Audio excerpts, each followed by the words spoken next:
The hype of AI is very high right now, but the transformative power is also very strong. Because of these reasons, because of the strong hype, because of the strong transformative power and some good case studies, what people are doing right now is investing in it blindly, thinking that they are for sure going to achieve results out of it. And as a result, things like MIT's report come into the place. 95% of GenAI initiatives are failing. Well, the thing is a bit better with AI, but still there is high enough failure rate to be worried about. I've talked to more than 50 people across last 3 months. I've traveled a lot. I've been to US, I've been to UAE, I am living in India. But what I've seen is people are highly curious about AI. They want to invest into it. They have some motivation to get into that. Of course, they want to get more profits out of it, better revenues, lesser expenses or whatever. But they are also highly unsure. Now, because of this, it's creating a lot of FOMO. It's also resulting into failed pilots, into failed initiatives. But everybody is having one mindset. My competitor is investing in AI, so should I. But this is not how it should work. We have delivered successful implementations, productized implementations across various industries, across retail, across fintech, across healthcare, across a lot other smaller industries too. But the thing is, the reason why we are successful is, by the way, our failure rate is roughly around 35%. The reason we have been so successful so far is we focus on 5 things before we even get towards thinking how are we going to productionize it.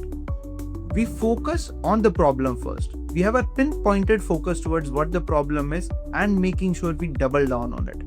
What people are doing right now is they have a shiny object and they try to throw it everywhere and see where it sticks. This is not how you approach AI or any technology for that matter.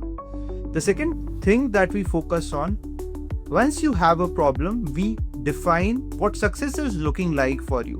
If you don't know what the ideal state of success is like, are you really going to succeed ever? This is a question you got to ask yourself. The third on is starting absolutely small. You can build the biggest house ever is, but unless and until you know what are the basics, you are never going to nail it. You need to have the base to be very strong, and that's why you solve the problem first. You first try to find out if the problem is really solvable, and that's why you start small.